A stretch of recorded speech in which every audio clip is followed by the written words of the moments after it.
ورحمۃ اللہ وبرکاتہ۔ مولانا محمد الیاس لقمان حفظہ اللہ تعالیٰ نے ایک خواب بتایا کہ خواب کبھی ظاہراً برا ہوتا ہے لیکن اس کی تعبیر اچھی ہوتی ہے۔ تو ایک مرد تھا، اس نے کہا کہ میں نے رات کو خواب میں دیکھا کہ میں نعوذ باللہ من ذالک قرآن پاک پر پیشاب کر رہا ہوں۔ تو اس معبر نے بتایا کہ تیرے گھر بچہ پیدا ہوگا، وہ حافظ قرآن بنے گا۔ اللہ اکبر۔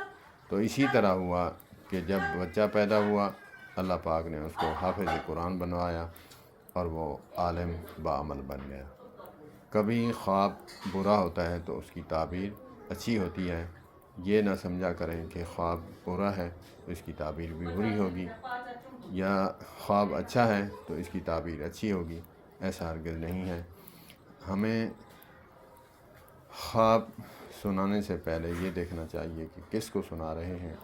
تو اسی لیے بزرگ فرماتے ہیں خواب اس کو سنائیں جو بندہ معبر ہو، بزرگ ہو، بتانے والا ہو۔